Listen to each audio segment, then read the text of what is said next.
sobre as neoplasias malignas do esôfago. Primeiramente, sobre a anatomia.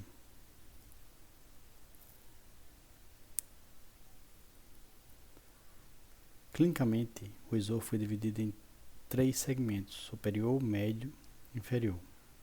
E pela Sociedade de Oncologia, é dividido em 4: esôfago cervical, esôfago torácico superior, torácico médio e torácico inferior, de acordo com a distância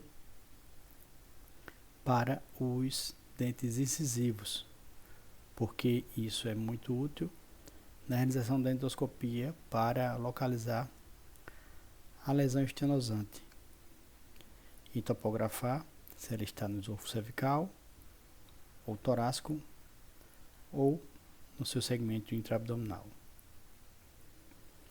Inicialmente, falaremos sobre o carcinoma espinocelular, um tumor maligno de células epiteliais com diferenciação escamosa estratificada, que progride a partir de células precursoras de neoplasia intraepitelial.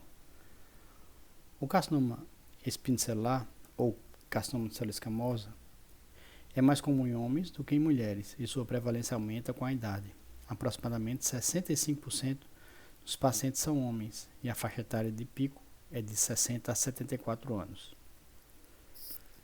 O uso de tabaco e álcool é o principal fator de risco para o carcinoma espinocelular do esôfago. A disfagia progressiva e a odinofagia, bem como a perda de peso, são os sintomas mais comuns no carcinoma espinocelular. E pacientes com invasão deste tumor de estruturas mediastinais podem ter dor no peito, não relacionada à deglutição. Infelizmente, quando os pacientes se tornam sintomáticos, geralmente a doença já se encontra avançada neste momento do diagnóstico. Os tumores tidos como estadiamento T1 são aqueles que estão limitados à mucosa ou submucosa. E neste paciente, a grande maioria, cerca de 85%, não apresenta sintomas. O fator prognóstico mais importante é a extensão do tumor no momento do diagnóstico, incluindo a profundidade da invasão e a presença de linfonodos acometidos.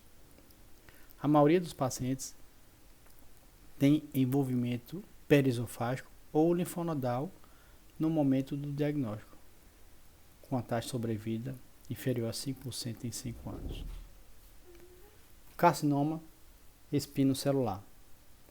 Após o diagnóstico endoscópico, a sua avaliação mínima deve ser de exame físico completo, tomografia computadorizada do tórax e abdômen, ultrassonografia endoscópica dos candidatos a tratamento conservador. Nos tumores do esôfago médio, onde a lesão está acima da carina, deve-se realizar broncoscopia para avaliação de invasão da traqueia. O PET-CT é recomendado se você tiver disponibilidade.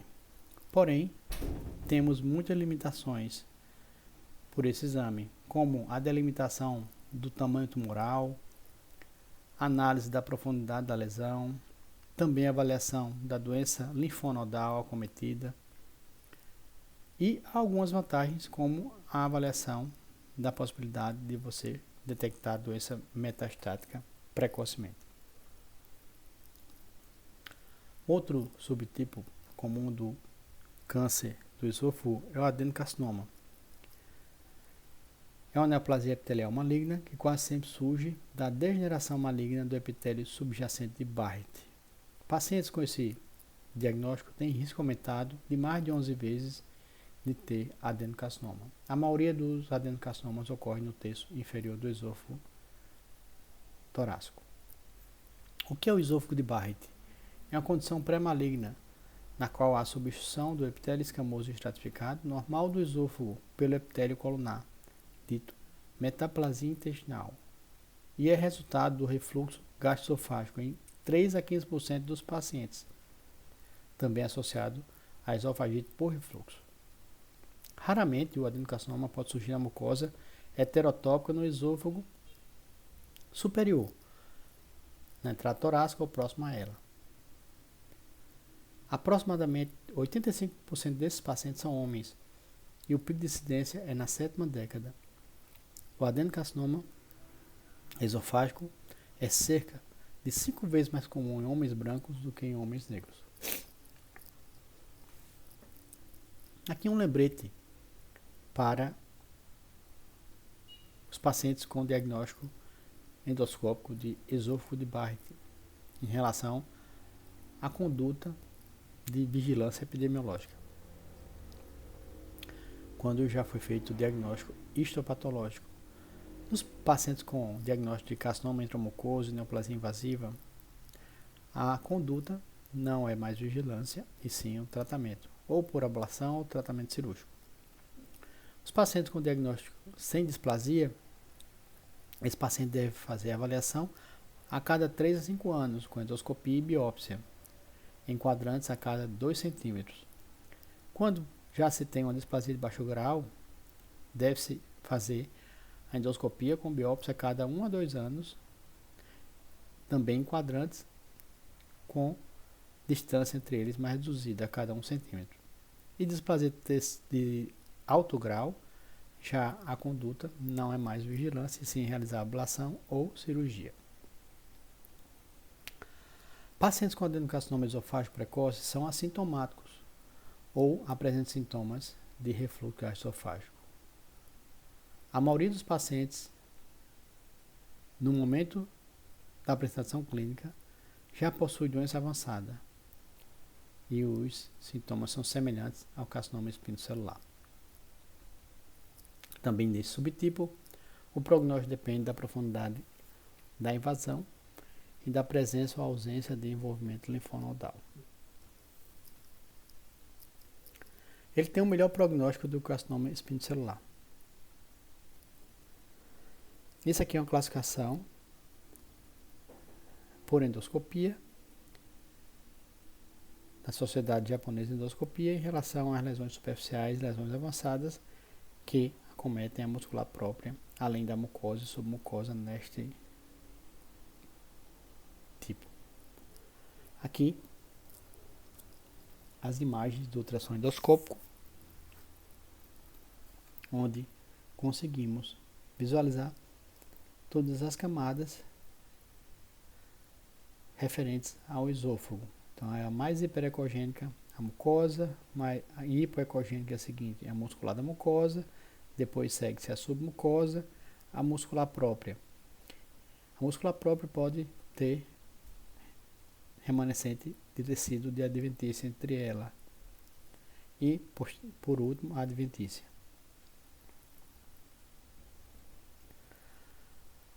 Aqui mostrando o estadiamento, as lesões com estadiamento T1, elas estão limitadas à submucosa, T1A e T1B, T1A até a muscular da mucosa, T1B até a submucosa. T2 já existe uma extensão à camada muscular.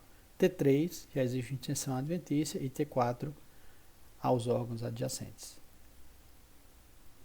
Aqui mostrando só a acurácia da ultrassonografia endoscópica em relação a esse estadiamento para avaliar a profundidade da lesão e um exame de tomografia computadorizada. Outro exame, onde é muito bem demonstrado uma extensão da lesão a estruturas adjacentes, visto pela endoscopia com ultrassonografia e confirmado na tomografia um paciente que já era um T3 com suspeita de já ter um estadiamento T4, pois existe um importante contato com a aorta e com o brônquio principal direito, deformando-o. A radiografia contrastada é um exame muito bem utilizado e tem um valor preditivo positivo de cerca de 42%. É muito utilizado para avaliação dos pacientes com quadro clínico sugestivo para avaliar a morfologia do esôfago. É realizado com ingestão do bário e você consegue avaliar os contornos da estenose esofagiana. Geralmente as lesões com contornos lisos e irregulares são mais suscetíveis a lesões benignas, já as com contornos irregulares, lesões malignas. Eles podem ser polipoides, infiltrativos, varicoides, ulcerativos e vistos pela esofagografia.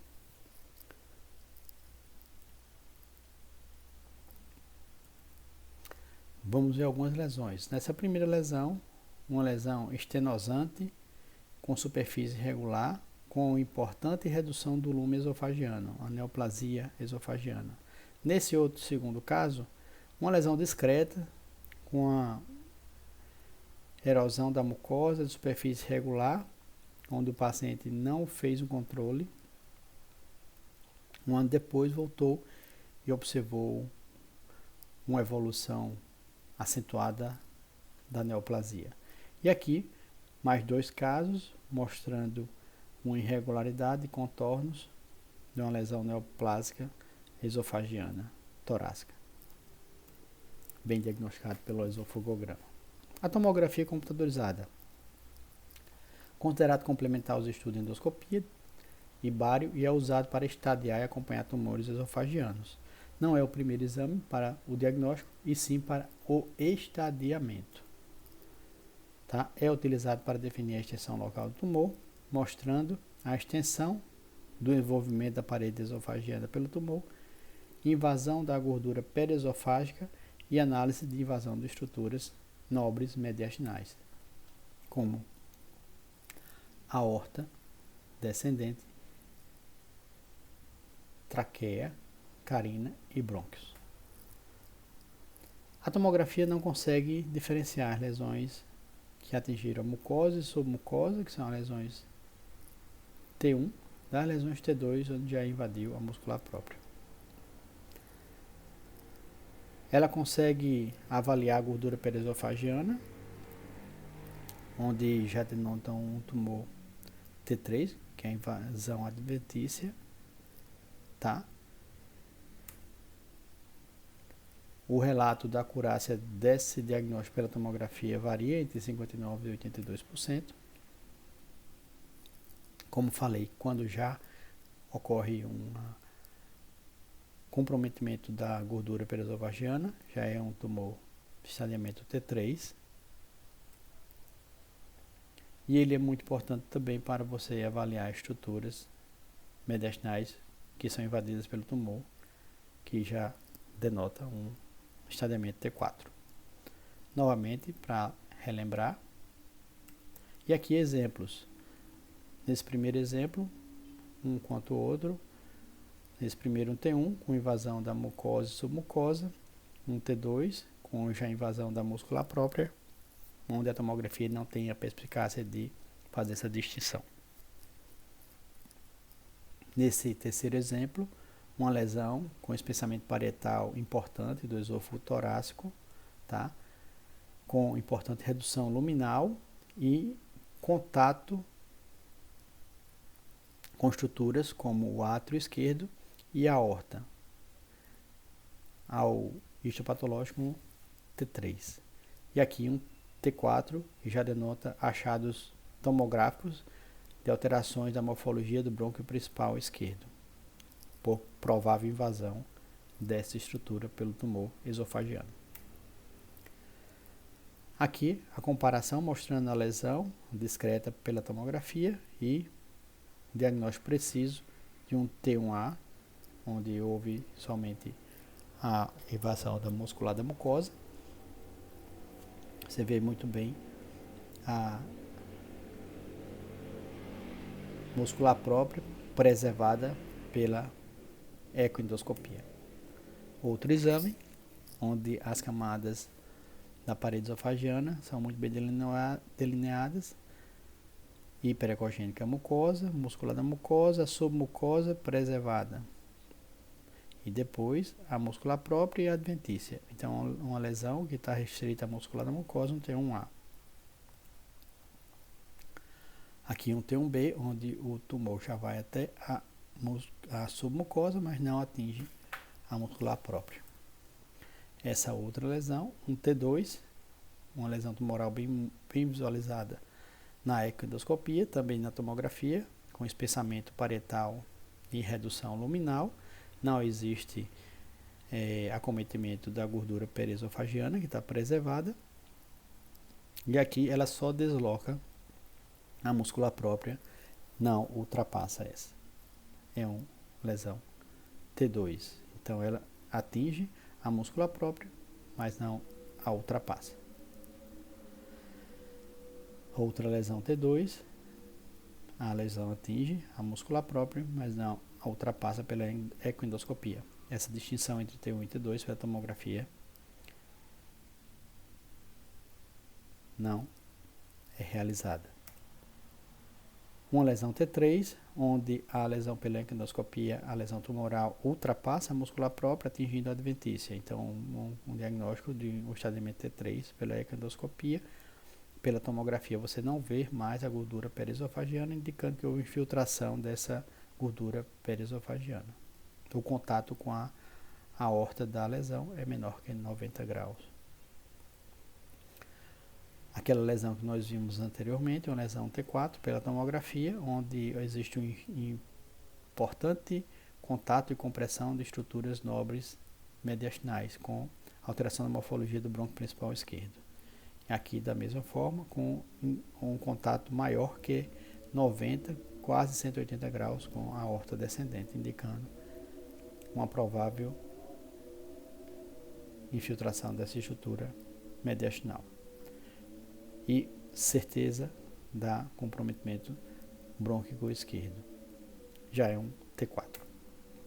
Mesófago cervical com comprometimento da parede posterior da traqueia. Os linfonodos cervicais são muito importantes saber, pois eles fazem parte do estadiamento para você avaliar o comprometimento linfonodal. Então esses são os grupamentos linfonodais mais provavelmente acometidos pela disseminação do câncer de esôfago.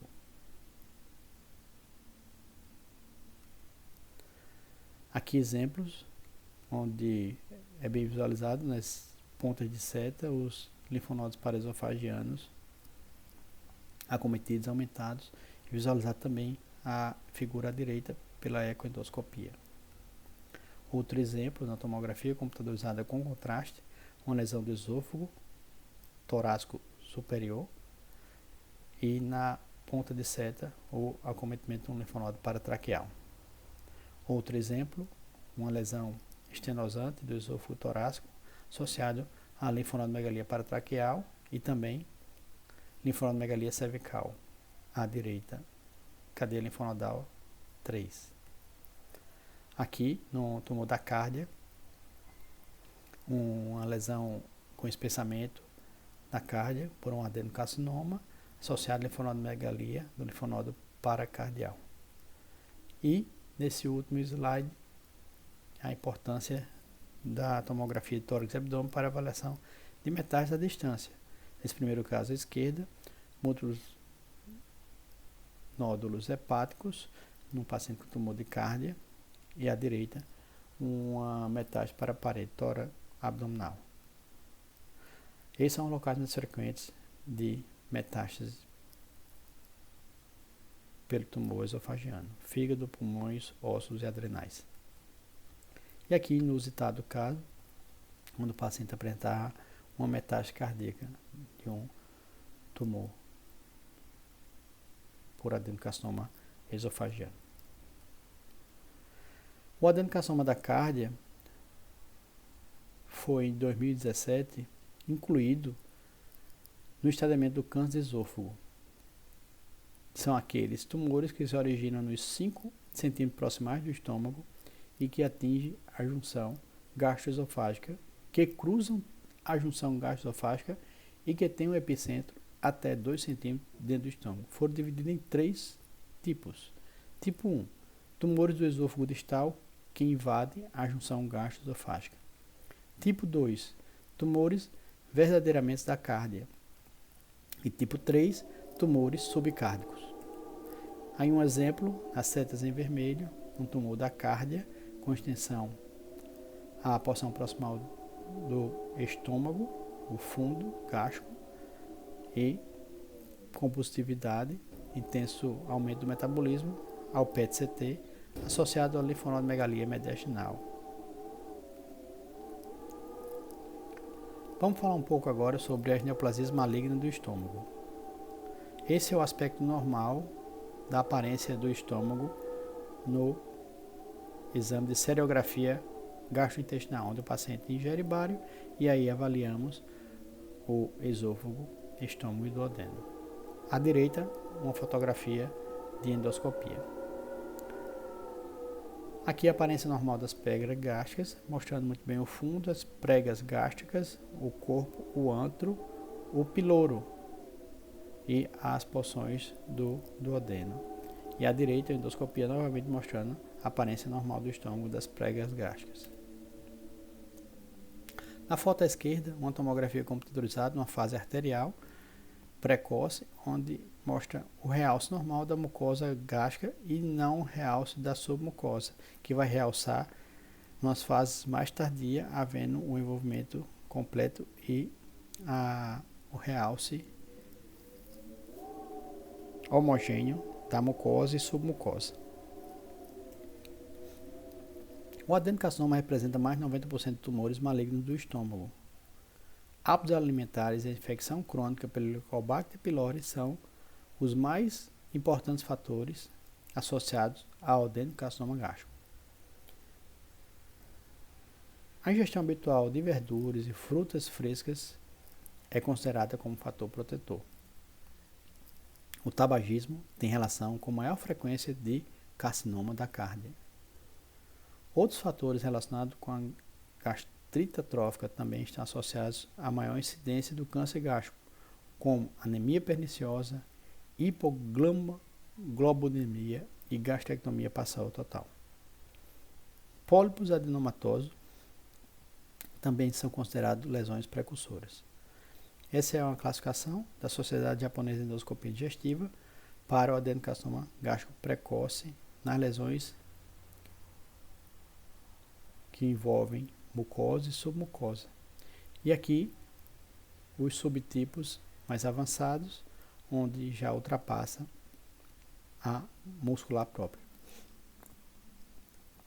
Esses são dois exemplos de serografia com diagnóstico de uma falha do enchimento da grande curvatura gástrica por uma lesão infiltrativa estenosante, tá, com redução luminal. Aqui, um paciente já submetido a uma cirurgia prévia, onde houve uma recidiva da neoplasia gástrica, demonstrando importante estenose do couro cirúrgico e da anastomose por uma recidiva tumoral, bem diagnosticado pelo exame de serografia. Na radiografia contrastada, nós podemos fazer diagnóstico de câncer gástrico precoce, que pode muitas vezes ser bem mais fácil ser realizado pela endoscopia, mas esse exame na mão de radiologistas treinados pode fazer diagnóstico de pólipos, úlceras suspeitas que contêm margens irregulares e aí proceder à endoscopia digestiva com biópsia. Câncer gástrico avançado são lesões com característica mais suspeita, como lesões polipoides, lesões parietais elevadas e lesões ulceradas de bordas elevadas. Ou um tumor infiltrativo, como os casos que vimos anteriormente, onde é o espessamento irregular da mucosa, presença de nódulos, especulação e infiltração da mucosa, a perda da distensibilidade da câmara gástrica, como o caso com redução luminal, chamada limite plástica.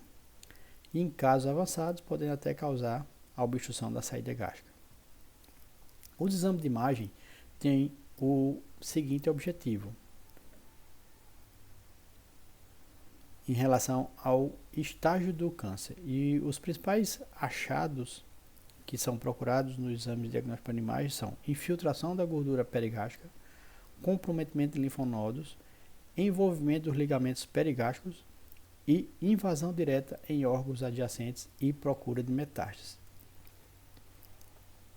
No exame de tomografia e ressonância magnética, o adenocarcinoma pode se apresentar como espessamento focal da parede com irregularidade da mucosa, massa vegetante com ou sem ulceração, espessamento parietal associado à perda da distensibilidade gástrica, densificação ou estriações da gordura perigástrica, invasão de órgãos adjacentes, linfonodomegalias regionais, sinais de perfuração, disseminação peritoneal do tumor, metástase para órgãos à distância. Isso aqui é um caso onde uma lesão do antro gástrico ocasionou uma obstrução gástrica com dificuldade do esvaziamento gástrico, bem delimitada no exame de tomografia. Esse espessamento parietal da parede gástrica com redução luminal e essa importante estase gástrica. E aí, vamos fazer esse diagnóstico? O que é que vocês acham? Paciente com queixa de dispepsia veio realizar exame de tomografia computadorizada. O pedido médico não indicava pesquisa ou estadiamento de câncer gástrico. Suspeito, né, esse espessamento. Um dia depois, o paciente voltou. Contactamos o médico e não havia realmente suspeita de câncer gástrico. Pedimos ao paciente para tomar água e encher a câmara gástrica para fazer a sua distensão adequada. E olha o resultado, não havia mais espessamento. Isso se chama pseudoespessamento gástrico, que pode ser confundido com lesão gástrica. Outros dois exemplos que podem mimetizar câncer gástrico. Uma gastrite crônica por Helicobacter pylori com espessamento parietal.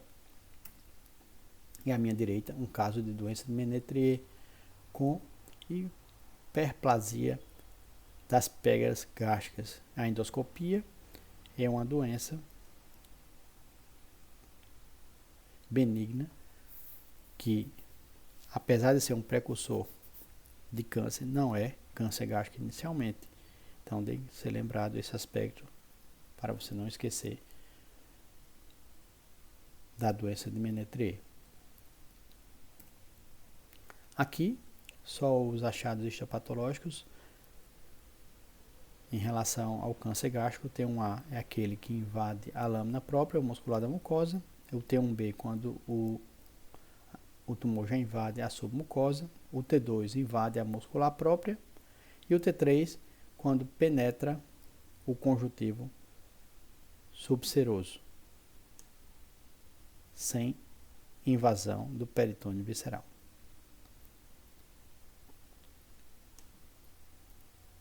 T4 invade a serosa, o peritônio visceral, e o T4B invade estruturas adjacentes. Em relação à tomografia, um pouco diferente. Um T1B, aqui um caso de um realce focal, um tumor que invadiu a submucosa. E realizou o estadiamento após o diagnóstico endoscópico com biópsia. Um paciente com uma lesão focal com espessamento, um T2, já invadiu a muscular própria, mas não vê extensão à gordura perigástrica. Um T3, onde a lesão tumoral já saiu da câmara gástrica invadindo a gordura perigástrica, extensão extratumoral ou extensão transmural. E aqui, um T4, quando há uma extensão a outros órgãos, quando há uma lesão da câmara gástrica, um plano coronal, onde há uma lesão gástrica, ela saiu através do ligamento gastrocólico e invadiu o colo transverso. A disseminação do tumor gástrico ocorre frequentemente através de ligamentos e reflexões peritoneais para órgãos adjacentes. São esses os principais ligamentos: ligamento gastrohepático, ligamento gastroesplênico. Aqui, exemplos dos ligamentos gastrohepáticos, desse artigo da American Journal, muito interessante. que eu recomendo a leitura. Ligamento gastrohepático, ligamento hepatoduodenal, ligamento gastroesplênico, ligamento gastrocólico, locais por onde ocorre a disseminação tumoral. E neste exame, uma disseminação tumoral de uma lesão gástrica que disseminou pelo ligamento gastroesplênico. Aqui outro exemplo, uma lesão que disseminou pelo ligamento gastrocólico, com invasão do colo transverso. As principais cadeias linfonodais do estômago devem ser sempre lembradas para avaliar o estadiamento do câncer gástrico. São elas: linfonodos perigástricos da pequena curvatura, linfonodos perigástricos da grande curvatura, linfonodo gástrico esquerdo, linfonodo no trajeto da artéria gástrica, linfonodo no trajeto da artéria hepática comum, linfonodos ao longo da artéria celíaca, linfonodos no trajeto da artéria esplênica e linfonodos no ligamento hepatoduodenal. Aqui, exemplos nas setas de linfonodos perigástricos da grande curvatura. Neste outro exemplo, linfonodos no trajeto da artéria esplênica, nas pontas de seta, linfonodo do hilo esplênico, seta preta, na seta branca, linfonodo no trajeto da artéria hepática comum, na ponta de seta, a lesão gástrica propriamente dita, em asteriscos, branco, uma metástase hepática, e em asterisco preto, uma trombose da veia porta. O estadiamento é necessário para um completo acompanhamento desse paciente com diagnóstico de câncer gástrico. Muito obrigado.